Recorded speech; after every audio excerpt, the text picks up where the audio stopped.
Saat ini, sosok kiai yang setara dengan Kiai Bisri Mustofa telah jarang ditemui. Kiai Bisri Mustofa merupakan sosok yang lengkap, kiai, budayawan, mubalik, politisi, orator, dan muallif. Sungguh, sosok kiai yang memiliki kecerdasan lengkap. Tak heran, Kiai Sahal Mahfud menyebut Kiai Bisri sebagai sosok yang memukau pada zamannya. Kiai Bisri Mustofa merupakan satu di antara sedikit ulama Indonesia yang memiliki karya besar. Beliaulah pengarang kitab Tafsir Al-Ibris.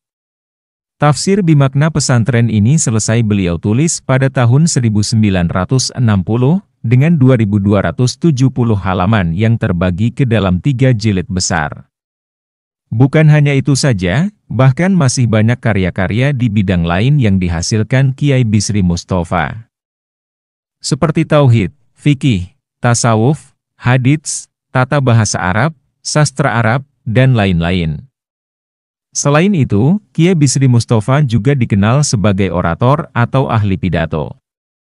Kiai Bisri dikenal sebagai orator yang kondang, beliau memberikan ceramah di berbagai daerah. Kemampuan komunikasi yang handal di atas panggung, menjadikan Kiai Bisri disebut sebagai singa podium. Dalam catatan Kiai Haji Saifuddin Zuhri, Kiai Bisri mampu mengutarakan hal-hal yang sebenarnya sulit menjadi begitu gamblang, mudah dicerna baik orang-orang perkotaan maupun warga desa yang bermukim di kampung-kampung. Dalam orasi Kiai Bisri, hal-hal yang berat menjadi begitu ringan, sesuatu yang membosankan menjadi mengasyikkan. Hal yang sepele menjadi amat penting. Selain itu, kritik Kiai Bisri sangat tajam, dengan karakter khas berupa gojokan dan guyonan ala pesantren. Kritikan spontan dan segar, menjadi strategi komunikasi yang tepat, sehingga pihak yang dikritik tidak merasa tersinggung atau marah. Inilah kelebihan Kiai Bisri sebagai mubalik, orator dan kiai yang paham politik. Kiai Haji Bisri Mustofa dilahirkan di Desa Pesawahan, Rembang, Jawa Tengah pada tahun 1915, dengan nama asli Masyadi. Nama Bisri ia pilih sendiri sepulang dari menunaikan haji di kota suci Makkah. Beliau adalah putra pertama dari 4 bersaudara pasangan Haji Zainal Mustofa dengan istri keduanya bernama Hajah Khadijah. Kiai Haji Bisri Mustofa lahir dalam lingkungan pesantren, karena memang ayahnya seorang kiai. Sejak umur 7 tahun, beliau belajar di sekolah Angka Loro di Rembang. Di sekolah ini, beliau hanya bertahan 1 tahun, karena ketika hampir naik kelas 2 beliau diajak orang tuanya untuk menunaikan ibadah haji ke Tanah Suci. Rupanya, di tempat inilah Allah memberikan cobaannya. Dalam perjalanan pulang di pelabuhan Jeddah, ayahnya wafat setelah sebelumnya menderita sakit di sepanjang pelaksanaan haji. Sepeninggal sang ayah pada tahun 1923, tanggung jawab keluarga berganti kepada Haji Zuhdi, kakak Kiai Bisri Mustofa. Sepulang dari Tanah Suci, Kiai Bisri kembali melanjutkan pendidikannya di Holland Indische School di Rembang. Namun, karena Kiai Haji Khalil Kasingan mendatangi Haji Zuhdi dengan alasan bahwa sekolah itu diperuntukkan bagi pegawai negeri yang berpenghasilan tetap. Sedangkan Kiai Bisri Mustofa saat itu adalah anak dari seorang pedagang. Akhirnya Kiai Bisri Mustofa kembali lagi ke sekolah Angka Loro sampai mendapatkan sertifikat dengan masa pendidikan 4 tahun. Pada usia 10 tahun, tepatnya pada tahun 1925, Kiai Bisri Mustofa melanjutkan pendidikannya ke pesantren Kajen. Kemudian pada tahun 1930, beliau melanjutkan belajar di pesantren Kasingan pimpinan Kiai Khalil Harun. Kiai Bisri juga mengaji kepada Syekh Maksum Lasem, yang menjadi ulama besar di kawasan pesisir utara Jawa. Beliau juga mengaji di pesantren Tebu Ireng di bawah asuhan Hadratus Syekh Kiai Haji Hashim Asy'ari.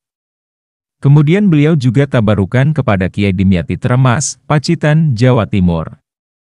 Dengan demikian, sanad keilmuan Kiai Bisri jelas tersambung dengan ulama-ulama di Jawa, yang menjadi jaringan ulama Nusantara. Di usianya yang ke-20, Kiai Haji Bisri Mustofa dinikahkan oleh gurunya, yakni Kiai Khalil Harun dari Kasingan, tetangga pesawahan, dengan seorang gadis bernama Makrufah yang tidak lain adalah putri Kiai Kholil sendiri. Dari pernikahannya ini, Kiai Bisri Mustafa dikaruniai 8 orang anak, yaitu Kholil, Mustafa, Adib, Faridah, Najihah, Labib, Nihayah, dan Atikah. Setelah menikah dengan putri Kiai Kholil, Bisri muda berniat melanjutkan rihlah ilmiah, atau petualangan keilmuan. Semangat belajar sebagai santri kelana memuncak pada diri Bisri muda.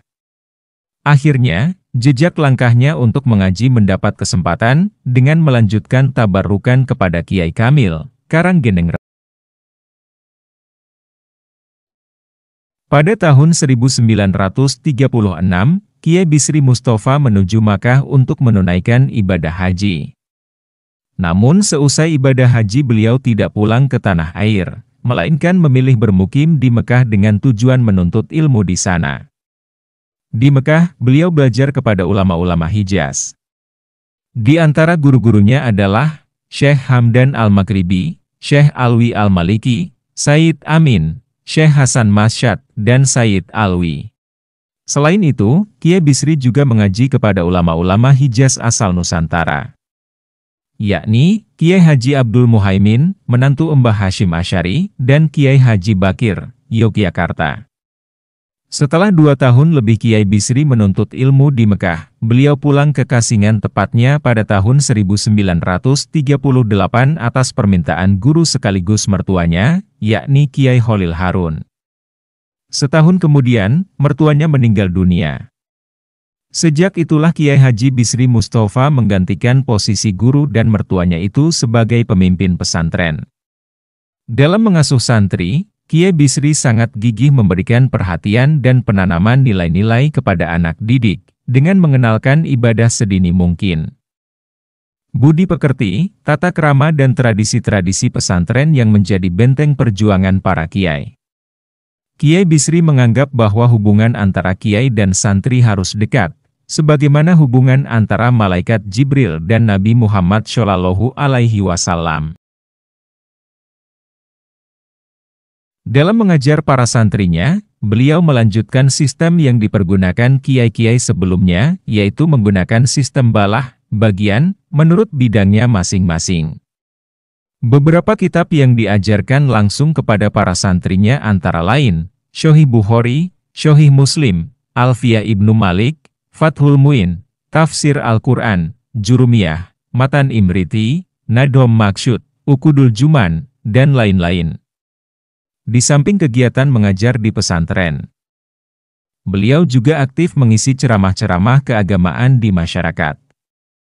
Penampilannya di atas mimbar selalu mempesona para jamaah, sehingga beliau sering diundang untuk mengisi ceramah dalam berbagai kesempatan di luar daerah Rembang, seperti Kudus, Demak, Lasem, Kendal, Pati, Pekalongan, Blora dan daerah-daerah lain di Jawa Tengah. Sebagai ulama yang cukup aktif menulis, Kiai Haji Bisri Mustafa mempunyai banyak sekali karya. Jumlah karya tulisan yang beliau tinggalkan mencapai lebih kurang 54 buah judul. Sedangkan karya beliau yang paling monumental adalah Tafsir Al-Ibris dan Kitab Sulamul Afham. Adapun karya-karya Kiai Haji Bisri Mustafa jika diklasifikasikan berdasarkan bidang keilmuan adalah sebagai berikut. Bidang tafsir.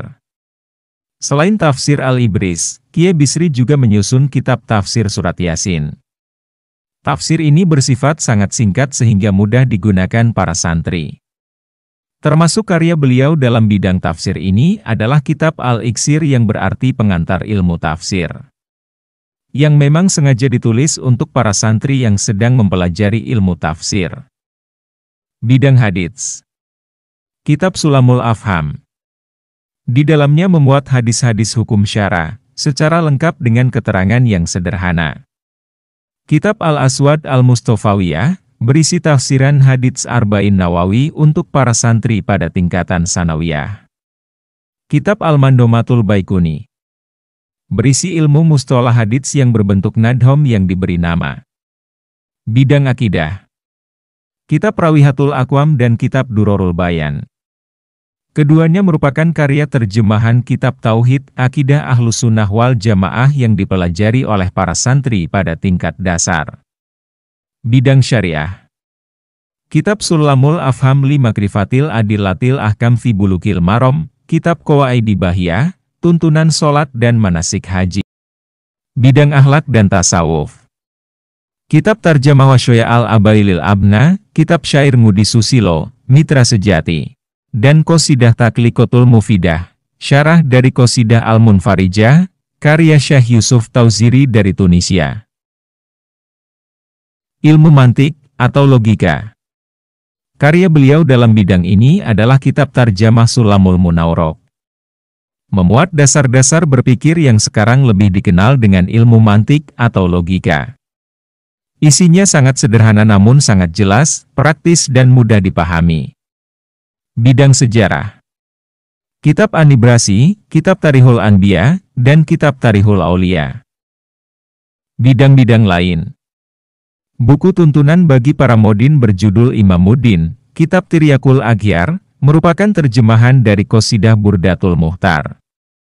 Kitab Al-Hakibah, kitab kumpulan doa yang berhubungan dengan kehidupan sehari-hari, dan buku kumpulan khutbah, Al-Idomatul Jumu'iyah. Bidang Keislaman dan Keluarga Berencana. Buku cerita humor Kashkul, naskah sandiwara, metode berpidato, dan lain-lain. Kiai Haji Bisri Mustofa hidup dalam 3 zaman, yaitu zaman penjajahan, zaman pemerintahan Soekarno dan masa Orde Baru. Pada zaman penjajahan, beliau duduk sebagai Ketua Hizbullah Cabang Rembang. Kemudian, setelah Majelis Islam Malaya Indonesia, MIAI, dibubarkan Jepang, beliau diangkat menjadi Ketua Masyumi Cabang Rembang, sedang Ketua Masyumi Pusat waktu itu adalah Kiai Haji Hashim Asy'ari dan wakilnya Ki Bagus Hadikusumo. Masa-masa menjelang kemerdekaan, Kiai Bisri mendapat tugas dari Peta, Pembela Tanah Air. Beliau juga pernah menjabat sebagai Kepala Kantor Urusan Agama dan Ketua Pengadilan Agama Rembang. Menjelang kampanye pemilu 1955, jabatan itu ditinggalkan, dan mulai aktif di Partai NU. Dalam hal ini Kiai Bisri menyatakan tenaga saya hanya untuk Partai NU, dan di samping itu menulis buku. Pada zaman pemerintahan Soekarno, Kiai Bisri duduk sebagai anggota konstituante, anggota MPRS dan pembantu Menteri Penghubung Ulama.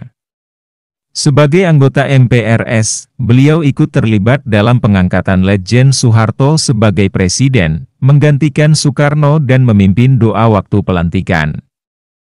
Sedangkan pada masa Orde Baru, Kiai Haji Bisri Mustofa pernah menjadi anggota DPRD 1 Jawa Tengah hasil pemilu tahun 1971 dari fraksi NU, dan anggota MPR dari utusan daerah golongan ulama.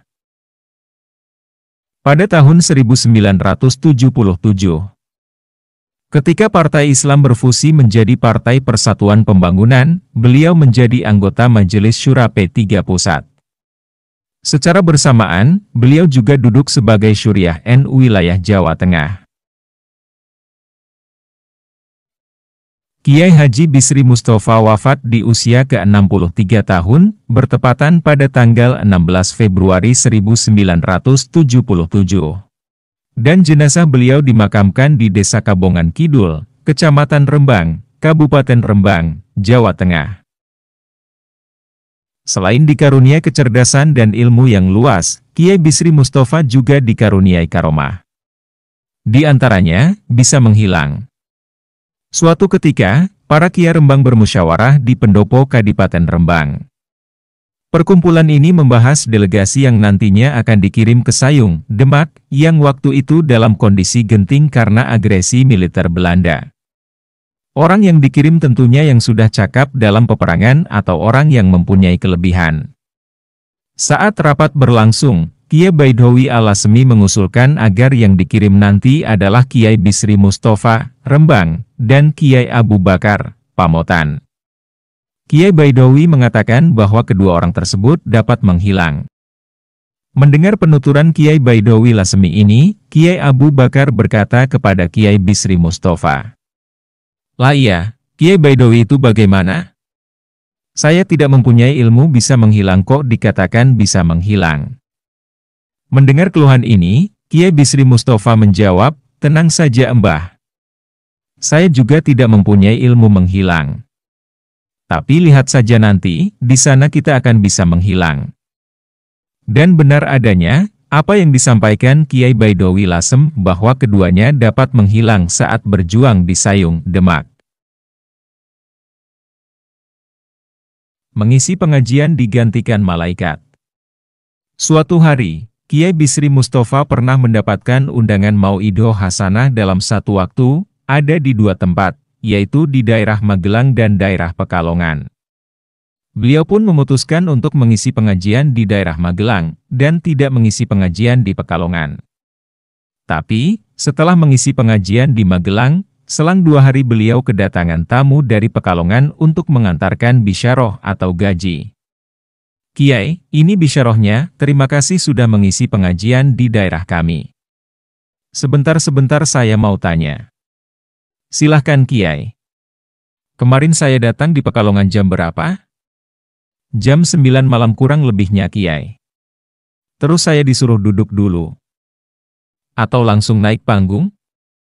Langsung naik panggung Kiai. Isi Mau'idoh Hasanahku tadi tentang apa?